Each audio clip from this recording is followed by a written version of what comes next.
নমস্কাৰ ভণ্টি ভাইটিসকল, মই প্ৰাংগনা কৌন্দিন্য। মই তোমালোকক ৰিষ্টাৰ্ট চেকৰ অন্য এটি ভিডিঅ'লৈ স্বাগতম জনাইছোঁ। আজি মই অসমীয়া বিষয়ৰ লগত সংগতি ৰাখি কিছুমান কথা আলোচনা কৰিবলৈ বুলি আহিছোঁ আৰু তোমালোকে ভিডিঅ'টো শেষলৈকে চাই যাবা আৰু তোমালোকৰ ভিডিঅ'টোৱে তোমালোকৰ পৰীক্ষাত সহায় কৰিব বুলি আশা কৰিছোঁ। সেইবাবে তোমালোকে ভিডিঅ'টি ভালদৰে চাই যাবা। আজিৰ আলোচনাৰ মূল বিষয়বস্তুটো হৈছে ৰচনা কেনেকৈ লিখিবা আৰু পৰীক্ষাত কেনেদৰে এটা ভাল মাৰ্কছ কেৰি কৰিব পাৰিবা। ৰচনা হৈছে একোটা চুটি প্ৰবন্ধ।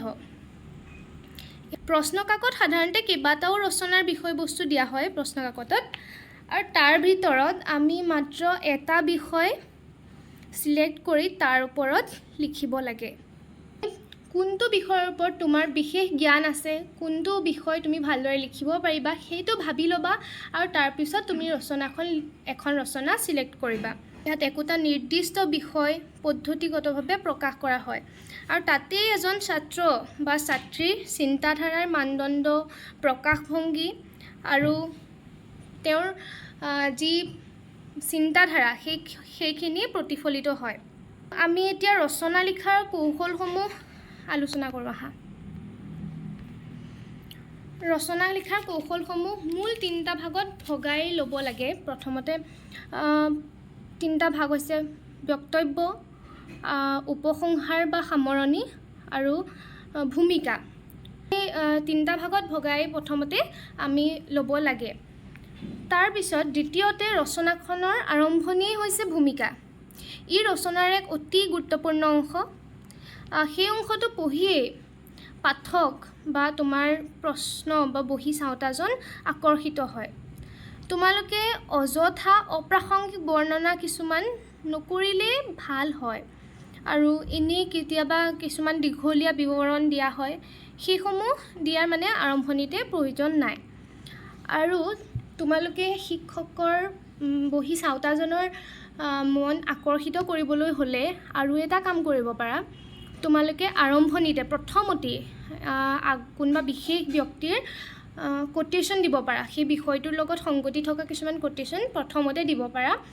তেতিয়া নিশ্চয় বহি চাওঁতাজন আকৰ্ষিত হ'ব আৰু তোমাৰ বহীখন ভালদৰে চাবলৈ মন কৰিব। তাৰপিছত তৃতীয়তে ভূমিকাৰ পাছত ৰচনাৰ মূল বিষয়। মূল বিষয়টো এটা পেৰাগ্ৰাফেৰে সমাপ্ত কৰিব পাৰিলে ভাল হয়। সেইটো 3 নম্বৰ পইণ্ট। আৰু শেষত তোমালোকে 4 নম্বৰ পইণ্টটো হৈছে সিদ্ধান্তমূলক সমাপ্তি। এইটোতো এটা অতি গুৰুত্বপূৰ্ণ বিষয় এখন ৰচনাৰ বাবে।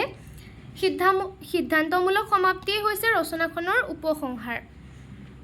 আৰম্ভণি বা ভূমিকা যেনেদৰে তোমালোকে লিখা তেনেদৰে সমাপ্তিটো এটা ৰচনাখনৰ গুৰুত্বপূৰ্ণ বিষয়।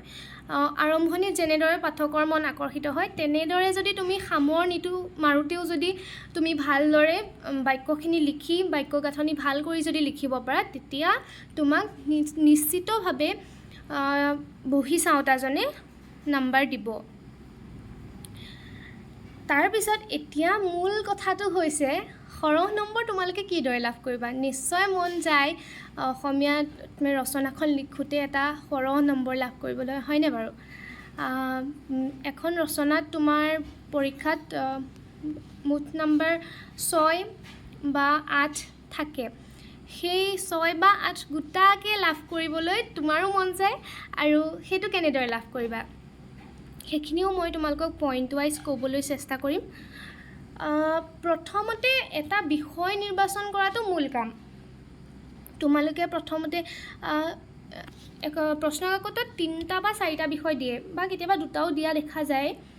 সেই যিকেইটা বিষয় দিয়া হয় সেই বিষয়কেইটাৰ ওপৰত তোমালোকে কোনটো বিষয়ৰ ওপৰত লিখিবা সেইটো প্ৰথমতে তোমালোকে কোনটো বিষয়ৰ ওপৰত তোমালোকৰ বিশেষভাৱে জ্ঞান আছে, কোনটো বিষয় তোমালোকে ভালকৈ লিখিব পাৰিবা সেইটো প্ৰথমতে চাই ল'বা। তাৰপিছত তোমালোকে এটা বিষয় নিৰ্বাচন কৰিবা আৰু সেইটো নিৰ্বাচন কৰিবলৈ এটা সুস্থ মগজৰ দৰকাৰ আৰু তোমালোকে শান্তভাৱে বিষয়টো নিৰ্বাচন কৰিবা। দ্বিতীয়তে মনৰ ভিতৰতে বিষয়টোৰ ওপৰত থকা জ্ঞানখিনি সকীয়াই ল'বা। যিখিনি সেই বিষয়টোৰ ওপৰত তোমালোকৰ জ্ঞান আছে সেইখিনি এবাৰ প্ৰথমৰ পৰা যিখিনি জানা সেইখিনি ভাবি ল'বা এবাৰ মনৰ ভিতৰতে হা। তাৰপিছত 3 নম্বৰতে প্ৰথমৰ পৰা সজাগ হৈ সময়ত হোৱাকৈ লিখিবলৈ যত্ন কৰিবা। সকলোৰে এটা বিশেষ অসুবিধা হোৱা দেখা যায় আৰু সেইটো মোৰো হৈছিলে বাৰু, শেষলৈ সেইটো নোহোৱা হ'ল। প্ৰথম মানে ৰচনাখন লিখি থাকোঁতে কেতিয়াবা বহুত সময় লাগি যায়, পিছত বেলেগ প্ৰশ্ন কৰিবলৈ তোমাৰ নহয়গৈ, কেতিয়াবা থাকি যায়, তেনেকুৱা হয়। তোমালোকে ৰচনা এখন লিখোঁতে এটা নিৰ্দিষ্ট সময় বান্ধি ল'বা আৰু সেই সময়টোৰ ভিতৰত লিখিবলৈ যত্ন কৰিবা। আৰু প্ৰথমৰ পৰাই এটা নিৰ্দিষ্ট মানে এটা সময়ত লিখিবা। আৰু প্ৰথমতে বোলে একেবাৰে খৰ কৰিছোঁ, লাষ্টৰ ফালে প্ৰথমতে বোলে একদম লাহে লাহে লিখিছোঁ, তাৰপিছত পিছলৈ বোলে খৰ কৰিছোঁ, সেই তেনেকুৱা নকৰিবা। প্ৰথমৰ পৰাই এটা মানে সময়ত লিখি যাবা, তেতিয়া তোমালোকৰ ৰচনাখনো সোনকালে লিখি হ'ব আৰু বাকী যিখিনি কুৱেশ্যন আছে সেইখিনিও ভালদৰে কৰিবলৈ সময় পাবা। আৰু 4 নম্বৰতে মনৰ ভিতৰতে নিজৰ লগত থকা তথ্য পাতি বা জ্ঞানখিনি ভালদৰে সজাই ল'ব লাগে। তোমালোকে আৰম্ভণিটো কেনেকৈ লিখিবা, তাৰপিছত কেনেদৰে লিখিবা, তাৰপৰা সামৰণিলৈকে যিকেইটা ভাগত তোমালোকে ভগাই ল'বা সেই ভাগকেইটা তুমি কেনেকৈ লিখিবা, ভূমিকাটো, বক্তব্য, উপসংহাৰ বা সামৰণি, সেইকেইটা গোটেইকেইটা মনতে এবাৰ জুকিয়াই ল'বা আৰু তাৰপাছত তোমালোকে লিখিবলৈ আৰম্ভ কৰিবা। পঞ্চমতে ৰচনাৰ ভাষা শুৱলা হ'ব লাগে। 6 নম্বৰতে মনৰ ভাৱ প্ৰকাশ স্পষ্ট আৰু পৰিপাটি হ'ব লাগে। তোমালোকে যিখিনি বুজাবলৈ বিচাৰিছা, যিটো প্ৰকাশ কৰিবলৈ বিচাৰিছা, তোমালোকৰ প্ৰকাশভংগীটো স্পষ্ট হ'ব লাগে। কিছুমানে ভাবেই কিছুমান জটিল শব্দ বা কিছুমান বাক্য জটিলভাৱে লিখিলে তোমালোকে নাম্বাৰ কেৰি কৰিবলৈ সুবিধা হ'ব, কিন্তু তেনে নহয়। তোমালোকে বাক্যবিলাক সহজভাৱে লিখিলেও যদি ভালদৰে লিখা তেতিয়া নাম্বাৰ দিবলৈ তোমাৰ বহি চাওঁতাজনে মন কৰে। আৰু আখৰ যিখিনি আগতে কৈ আহিছোঁ, পৰিপাটি হ'ব লাগে বহীখন। ইটো পেৰাগ্ৰাফৰ পিছত বেলেগ পেৰাগ্ৰাফ লিখিলে সেইখিনি ধুনীয়াকৈ লিখিব লাগে। আৰম্ভণিটো লিখাৰ পাছত তাৰপিছত তোমালোকে গুৰুত্ব বা সেইখিনি এটা লাইন এৰি পেলাই তেনেকৈ ধুনীয়াকৈ লিখিব লাগে, তেতিয়া তোমালোকে নাম্বাৰ পাবলৈ বেছি মন কৰে তোমালোকক নাম্বাৰ দিবলৈ। তাৰপিছত 7 নম্বৰতে ৰচনা এখনৰ আৰম্ভণি আৰু সমাপ্তিৰ বাক্যটোত গুৰুত্ব দিব লাগে।